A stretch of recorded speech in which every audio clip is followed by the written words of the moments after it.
আব্বা আমার রেজাল্টের খবর তো ভালো। ভালো তো বুঝলাম, তা তুই কত পাইছস?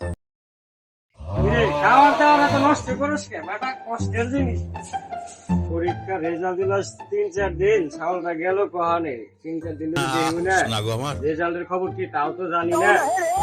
দেখ বাজারের দিক যা দেখ, ওর খোঁজ খবর পাই না কিছু। হ্যাঁ, ওখানে কিছু মনে করা যায় না। দেখে আসে সালটা কয়টা দিন ধরে খোঁজ খবর পাই না। ওখানে যে গেল টেনশনে আর ভাল লাগে না। চাল পানি আর পারি না। अरे साला কিরে ওদিকে আমার সামনের মতো দেখা যায় না? হ্যাঁ, ওটা তো আমারই সাল। রিক্সা নিয়ে কি করে মানে? যাই তো দেখি। কিরে রাসেল, তুই রিক্সা নিয়ে কি করো?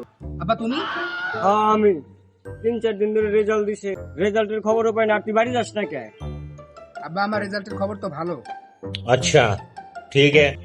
ভালো তো বুঝলাম, ওই পাড়ার মনসুরের টিকটক মাইয়া নাকি জিপিএ খাইতেছে। তা তুই কত পাইছস? আব্বা আলহামদুলিল্লাহ আমি জিপে রিক্সা পাইছি। জিপিএ 5 তো বুঝলাম, জিপিএ রিক্সা আবার কি রে?